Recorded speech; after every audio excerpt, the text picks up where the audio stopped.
For over a century, the RMS Titanic has rested in absolute darkness, 2.5 miles beneath the surface of the North Atlantic. The ocean at that depth is a place without light, without warmth, without mercy. The pressure is so immense, it would crush a human body in seconds. No diver has ever touched her hull. No explorer has walked her corridors. And yet, through advanced imaging technology and AI reconstruction based on decades of sonar mapping, historical blueprints, and survivor testimony, we can finally see inside the spaces where history stopped and where 1,500 people took Deep their in the last Atlantic, breaths. the wreck This of the isn't Titanic clickbait. lies This frozen isn't in time. speculation. What you're about to witness is a digital resurrection built from real data, real artifacts, and real stories. The Titanic is dying. Rust-eating bacteria consume about 400 pounds of iron from her structure every single day. Within our lifetimes, she will collapse entirely into the seabed. Before that happens, we need to remember what she was not as a legend, but as a place where real people lived, worked, loved, and died in the span of 2 hours and 40 minutes. Let's descend. The journey down takes hours. The water changes from sunlit blue to twilight purple to black.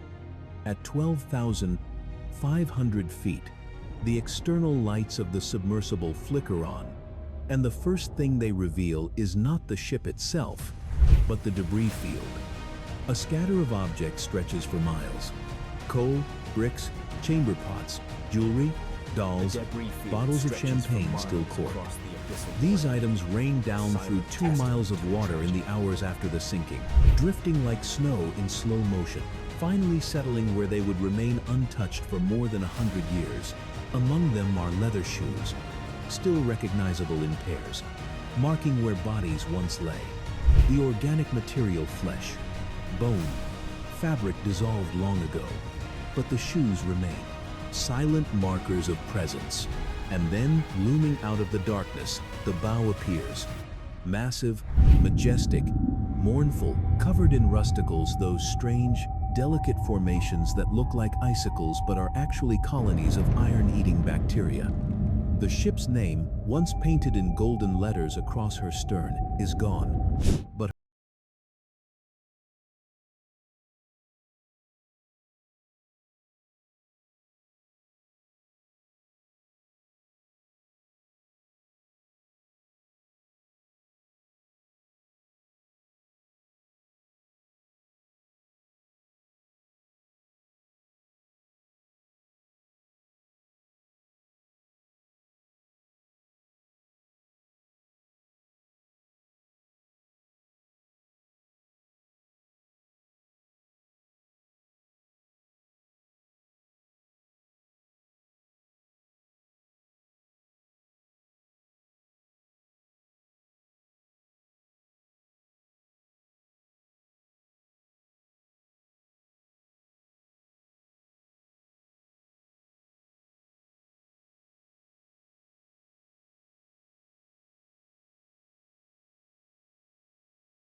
tarnished beyond reflection, a leather valise, cracked but still holding its shape.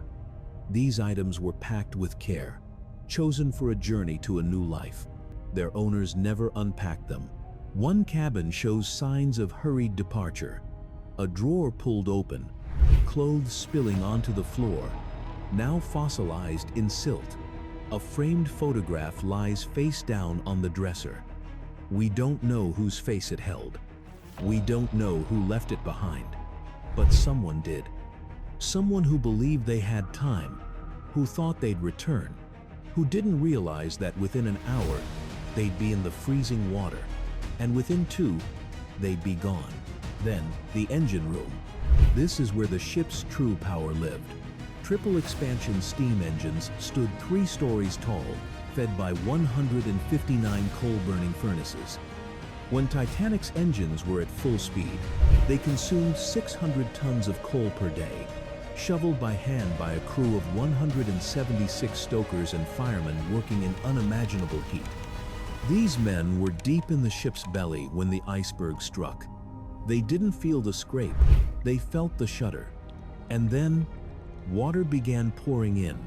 The reconstructed engine room is vast. The machinery, once gleaming bronze and steel, is now encrusted in layers of rust that make it look almost organic, like the bones of some massive creature. Pipes twist like arteries, valves protrude like joints. The floor is littered with tools, wrenches, coal shovels, lunch pails. In one corner, a bench where workers took their breaks.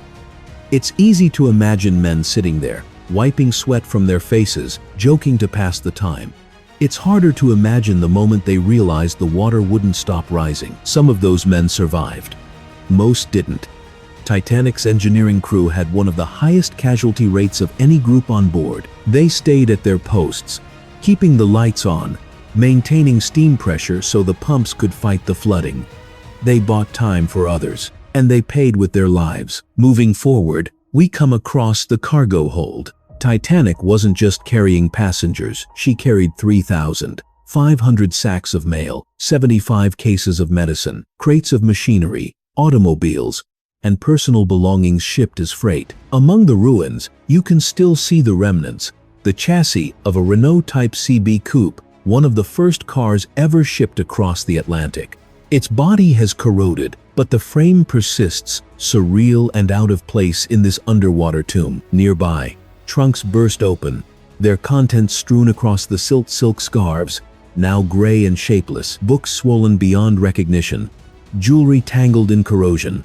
And then, among the debris, something heartbreaking: children's toys. A porcelain doll, its face eerily intact, a small wooden horse, a spinning top. These weren't just cargo. These were brought by families, immigrants fleeing poverty, seeking opportunity, bringing only what they could carry. They packed hope, they packed dreams, and the ocean kept it all. But perhaps the most haunting space is the wireless room. This is where the Titanic's 2 radio operators, Jack Phillips and Harold Bride, sent distress signals into the night. CQD, SOS. We have struck an iceberg. They tapped out message after message, knowing that help was too far away. Phillips stayed at his post until the very end. He went down with the ship. Bride survived but was badly injured. The wireless equipment itself, once cutting-edge technology, now sits silent and corroded. But its legacy remains. Because of the Titanic's SOS calls, maritime communication laws were rewritten. Ships were required to maintain 24-hour radio watch. Lives were saved because of lessons learned here in the dark. As we drift through these spaces, a strange thing happens. The Titanic stops being a ship and becomes something else. A museum without walls, a graveyard without headstones, a library where every object is a sentence in a story we're still learning to read. The tragedy of the Titanic isn't just that it sank, it's that it sank on its maiden voyage, carrying people who believed they were unsinkable. It sank while a nearby ship, the Californian, sat motionless, its radio operator asleep. It sank while third-class passengers were locked below deck, trapped behind gates designed to enforce class segregation. It sank because hubris, inequality, and negligence collided with an iceberg on a calm, moonless night. And now, it's vanishing. Microbes are devouring the wreck faster than anyone predicted. The crow's nest, where lookout Frederick Fleet first spotted the iceberg and rang the warning bell, has already collapsed. The officers' quarters are dissolving. The hull is weakening. Scientists estimate that by 2030, much of the superstructure will be unrecognizable. By 2060, the Titanic may be nothing more than a rust stain on the ocean floor. Which is why this matters, not because we fetishize tragedy, but because memory is fragile. The last survivor of the Titanic, Milvina Dean, died in 2009. No living person remembers that night anymore. All we have are the stories they left behind, the artifacts we've recovered, and this wreck, this enormous, decaying monument to human ambition and error. And soon, we won't even have that. As we drift through these spaces, a strange thing happens. The Titanic stops being a ship and becomes something else. A museum without walls, a graveyard without headstones, a library where every object is a sentence in a story we're still learning to read. The tragedy of the Titanic isn't just that it sank. It's that it sank on its maiden voyage, carrying people who believed they were unsinkable. It sank while a nearby ship, the Californian, sat motionless, its radio operator asleep. It sank while third-class passengers were locked below deck, trapped behind gates designed to enforce class segregation. It sank because hubris, inequality, and negligence collided with an iceberg on a calm, moonless night. And now, it's vanishing. Microbes are devouring the wreck faster than anyone predicted. The crow's nest, where lookout Frederick Fleet first spotted the iceberg and rang the warning bell, has already collapsed. The officers' quarters are dissolving. The hull is weakening. Scientists estimate that by 2030, much of the superstructure will be unrecognizable. By 2060, the Titanic may be nothing more than a rust stain on the ocean floor. Which is why this matters. Not because we fetishize tragedy, but because memory is fragile. The last survivor of the Titanic, Milvina Dean, died in 2009. No living person remembers that night anymore. All we have are the stories they left behind, the artifacts we've recovered, and this wreck, this enormous, decaying monument to human ambition and error. And soon, we won't even have that. So, we reconstructed it. We remember, we bear witness, not to glorify disaster, but to honor the lives it touched. To understand that behind every statistic 1,500 dead, 706 survivors, there were individuals. A baker who gave away his lifebelt, a band that played as the ship went down, a mother who placed her children in a lifeboat and stayed behind, a third-class passenger who broke through a locked gate and led others to safety. These were real people. Their choices mattered, their endings were not inevitable. The ocean keeps their secrets, but it doesn't keep their stories. We do.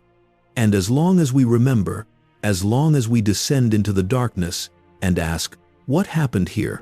Who were they? What did they feel? Then the Titanic isn't just a wreck, it's a reminder that arrogance has consequences, that inequality kills, that heroism exists in the smallest moments, and that even at the bottom of the ocean, 2.5 miles from sunlight, humanity leaves echoes. If this journey moved you, I'd love to hear what struck you most.